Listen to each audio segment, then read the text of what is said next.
right now than I am China for the next 30 years. I'm much more worried about America. So when we look at investing, do you believe also with the technology and with the way the world has changed, America may have been the last century, Asia, so many people say, is this century, but is it really potentially the globe is this century, meaning that we will see the best of the United States, the best of South America, the best of Asia without borders? Or do you think the borders are going to get worse because Mary, we have a new president. He ran on two basic platforms. One, I'm going to tax capital. Now, this is a world where capital is extremely short right now. And this genius, I didn't vote for McCain, by the way. This genius has come up with a plan. I'm going to tax capital. That's going to solve our problems. Oh, my God, aren't you worried? His other platform was protectionism. He's going to protect us all from those evil foreigners. No, the world is closing off, if anything. That's what caused the Depression. That's what caused the Second World War. And here's a man who says, well, I'm going to do that, too. Please, you're saying the world's opening up? It has been. Now, whether it does or it continues to do so, we'll see. But technology, in a way, you can't put the toothpaste back in the tube, right? I mean, it's out there. You know, there's no question about that. There's no question that we all are going to have. You may try protectionism. You may try to close off. You can't. Well, you can for a while. You can cause disasters, and then somebody has to come along and mess it up, especially if it leads to war. Yeah, I mean, people have been making mistakes for thousands of years, and they will continue. There is no question that my children will probably never go to a post office in their lives, you know. My children may never see an account in their lives because it's all going to be on the internet. Yes, technology has changed dramatically. Does that mean we can't have mistakes and disasters and wars again? Oh, I hope you're right, Mary, but... I wish I was saying that, because then I'd be a little more optimistic than I am. But certainly with the borders, you can pull resources today the way you couldn't even 15 years ago. America's making it very difficult to even come here as a tourist. You know how hard there are people who won't even come to America anymore. I know banks who will not take Americans as clients. Banks all over the world refuse to take American citizens but you can't even walk into a bank and open a bank account in many countries in the world if you're an American, because America's closing off more and more and more. No. Everything you said about the technology is correct. Unfortunately, the execution and the implementation in some countries is getting worse. They're trying to close it off to the rest of the world. Saudi Arabia, they say you can't use the internet unless they approve it. Myanmar, you can't use the internet unless they approve it. I mean, these are all absurd. I mean, it's like trying to stop the tide, but people aren't trying. It's there. It's a good point. So when we look at what's ahead, then it is, you say, the strength right now. Certainly, there's some strength in Russia with energy. Yes, there's a lot of strength in South America, but Asia, they have the capital. They are creditor nations, as you point out. That's where the wealth is. Throughout history, the power has followed the money. I mean, I don't have to tell you that. You know that as well as I do. And right now, unfortunately, America is the largest debtor nation in the history of the world. The whole world has never been a debtor nation like us, unfortunately. 30 years ago, we were a big creditor nation. Now we're the largest debtor nation the world has ever seen. The assets are elsewhere, and history has always meant that people go where the money is. Wouldn't you? Yeah, well, that is what has happened, as you point out. It is where you go, sometimes you go whether you want to or not. Of course. Because it's where the opportunities are. You go where you have to go, right? There was mass immigration into America 150 years ago, because this is where the opportunity was. You're going to see more and more people going elsewhere now. The one thing, and that's an interesting point, because the United States it may not be anymore since 9/11, as you pointed out, immigration, we put up walls. But it was a place where anybody could come.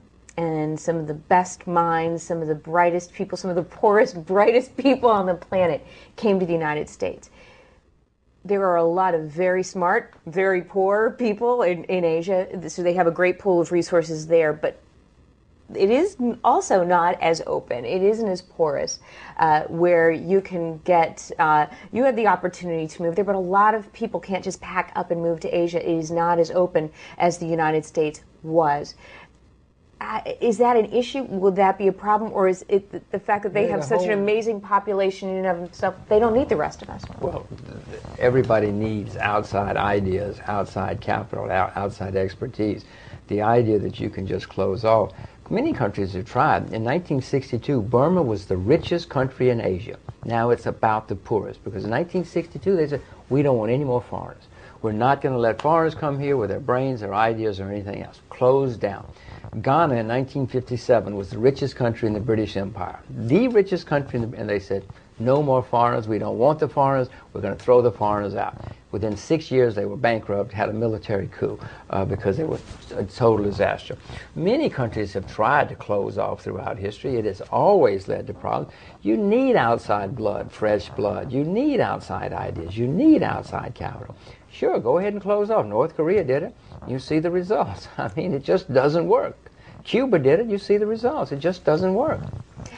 But to your more specifically to Asians, yes, some countries are closing off or have and are closed off more and more. But people are starting to move to those places because that's where the opportunities are, and they're starting to try to attract some of them. Tell me about your experience in Singapore. In many ways, they call Singapore Asia for beginners, China for beginners, right? Because you can speak English there and get along. Just in fact, English is the co-language there. Right. It's Mandarin, Chinese, and English, right? Yes. How has your experience been there, as living there and putting roots down there? Oh, it's terrific. My little girl goes to the public school, and she loves the public school. I have another little girl now who was born there in the local hospital. No, we're keen. We like it a whole lot. You can do just about anything in Singapore. My wife has been to more rock concerts in Singapore in a year than she went to in New York, probably the whole time she lived here. No, it's a open and vibrant place to be. It's not for everybody. Nothing is for everybody, but so far we're having a lot of fun. A very international community in Singapore. Oh, yeah, well, extremely, right? Very extremely international. They're trying to attract. They want foreigners to come. They're begging foreigners to come. In fact, maybe 20% of the population now are foreigners, and they're saying, "Come, we want you. If you're smart and we got that capital, etc. Come on in. We'll let you in. We need you." So if you got something to offer, they want you. Yeah, absolutely. They are trying to control to make sure they have successful or competent people. They probably wouldn't let me in, but they let my wife and children in. So. And unfortunately, you just came with a package. I came with a package. I was part of it. Yes. And your advice to somebody who is saying, I want to look into this myself, I want to consider it, or somebody who already has been researching it, to say that, there are other opportunities in the globe. Maybe for somebody else it is South America, maybe for somebody else it's Africa. To make that move, to make that commitment, what's it take? How many times did you visit? Tell me a little bit about how you. I've been going to Singapore for many years. We wanted to be in Asia because A, Asia we think is the future. B, we want our children to grow up speaking Chinese, and that we pretty much have to be in Asia to do that successfully. So we looked all around, and we looked all around the world. In fact, as you know, I drove around the world twice looking at places. We decided on Asia in the end, but I mean, listen, your forebears came here from somewhere. Mine came here from somewhere. They made a decision. I'm packing up and leaving, and I'm going to this country where I don't know anybody or anything, and frequently they did not know the languages. This whole country is full of people like that. Whether some of them were forced to come here from Africa, but they're not going back. They like it here, but if they want to go back, they can go wherever they want to. Everybody can do that now. You just have to figure out what you want out of life. You have to figure out where you want to be, and you have to then just do some homework, bite your tongue, close your eyes, and do it. It's not very hard. The worst part is the anticipation. The worst part of many things is the anticipation, but once you do it, you find a great relief, and then it's exciting. At least it has been for us.